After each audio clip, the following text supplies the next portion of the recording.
আসসালামু আলাইকুম রহমতুল্লাহ। প্রিয় দর্শক, আজকে আমরা জানব পবিত্র কোরআনুল কারীমের খুবই গুরুত্বপূর্ণ ফজিলতপূর্ণ একটি সূরা হচ্ছে সূরা ফাতিহা। এই সূরা ফাতিহার মধ্যে আল্লাহ পাক রব্বুল আলামিন আমাদের জন্য বিভিন্ন রোগের শিফা রেখেছেন, সুবহানাল্লাহ। কিন্তু এই সূরা ফাতিহা আমরা অনেকেই জানি, আমরা পড়তে পারি, কিন্তু এই সূরা ফাতিহা কিভাবে পড়লে, কতবার পড়লে আমরা বিভিন্ন রোগ থেকে মুক্তি পাবো, এটা আমরা অনেকেই জানি না।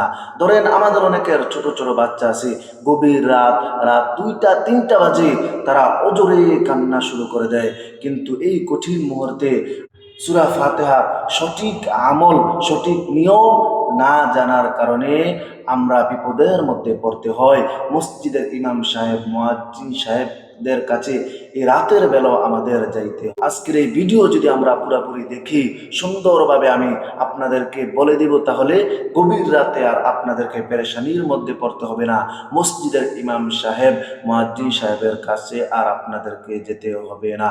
আপনাদেরকে আমি একটি হাদিস শোনাইব।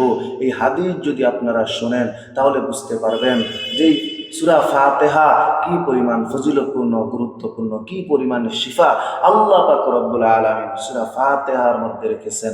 তো রাসূলুল্লাহ সাল্লাল্লাহু আলাইহি ওয়াসাল্লামের একদল সাহাবী যুদ্ধের মধ্যে গিয়েছেন।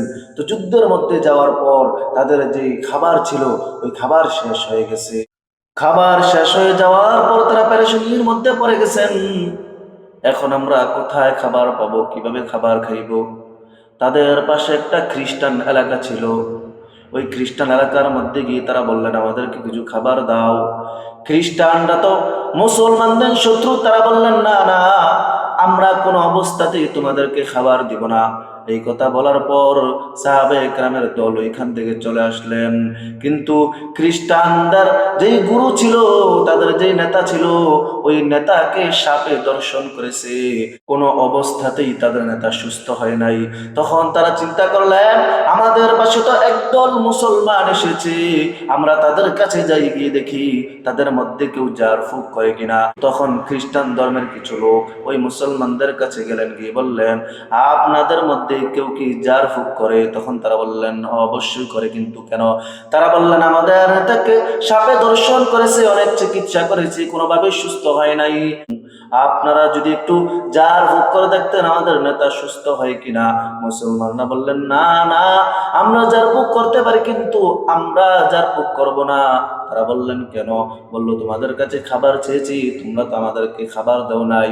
তখন তারা বলল, আপনারা যদি জার ফুক করেন আর আপনাদের জার ফুকের কারণে যদি আমাদের নেতা সুস্থ হয়ে, তাহলে অবশ্যই অবশ্যই আমরা আপনাদেরকে 30টা বকরি হাদিয়া দিব। সুবহানাল্লাহ। তারা এই অফার দিয়েছে যে আপনারা যদি জারফুক করেন আর জারফুকের মাধ্যমে যদি আমাদের নেতা সুস্থ হয়, তাহলে আমরা আপনাদেরকে 30টা বকরি হাদিয়া দিব। তখন ওইখান থেকে একজন লোক তাদের এলাকায় গেলেন, গিয়ে তাদের নেতাকে জারফুক করলেন। জারফুক করার পর তাদের নেতা আল্লাহর রহমতে সুস্থ হয়ে গেছেন। সুবহানাল্লাহ। তখন তারা ওই মুসলমানদেরকে 30টা বকরি হাদিয়া দিয়েছেন। তো সাহাবারা যখন এই বকরি পেলেন, পাওয়ার পর তারা পরেশান হয়ে গেলেন যে আমরা যে জার ফুকের মাধ্যমে বকরি হাদিয়া নিলাম, এটি খাওয়া জায়েজ আছে কিনা আমরা তো জানি না। তখন তারা নবীজির কাছে চলে গেলেন।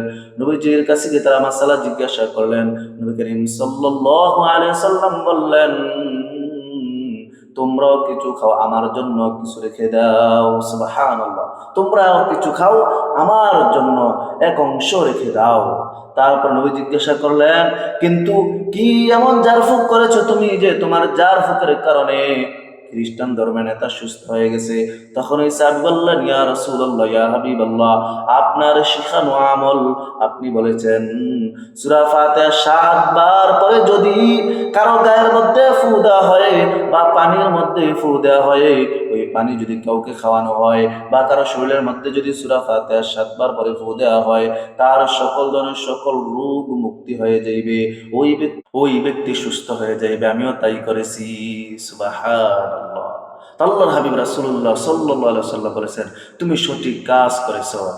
এবার চিন্তা করেন, আমরাও যদি আমাদের এই আমল জানা থাকে সূরা ফাতিহা যদি আমরা যে কোনো মুসিবতে, যত রাতে হোক, যত বিপদের মধ্যেই থাকি, যত রোগ বিমারে থাকুক, আমাদের ছেলে মেয়ে, স্ত্রী, মা বাবা, ভাই বোন, আমরা যদি সূরা ফাতিহা 7 বার পরে পানির মধ্যে ফু দিয়ে একিনের সাথে যদি তাদেরকে খাওয়াইতে পারি, তাহলে অবশ্যই অবশ্যই আল্লাহ পাক রব্বুল আলামিন সুস্থ করে দিবেন। সুবহানাল্লাহ। আমাদের বাচ্চারা যদি কান্না করে, তাদেরকেও যদি সূরা ফাতিহা 7 বার পরে তাদের শরীরে ফু দেই, অথবা সূরা ফাতিহা 7 বার পরে পানির মধ্যে ফু দিয়ে ওই পানি যদি তাদেরকে খাওয়াই, অবশ্যই আল্লাহ তাআলা আমাদের বাচ্চাদের কান্নাও বন্ধ করে দিবেন। অনেক সময় আমাদের স্ত্রীরা অন্ধসত্ত্বা থাকে, গভীর রাতে তাদের পেটের ব্যথা বেদনা উঠে, তখন আমরা যদি সূরা ফাতিহার আমল করতে পারি, সূরা ফাতিহা 7 বার পরে পানির মধ্যে ফু দিয়ে যদি তাদেরকে খাওয়াইতে পারি, তাহলে অবশ্যই আল্লাহ তাআলা শাফা দান করবেন। আল্লাহ পাক রব্বুল আলামিন আমাদেরকে এই সূরা ফাতিহার আমলের মাধ্যমে কঠিন কঠিন মুসিবত থেকে হেফাজত করেন। আমিন।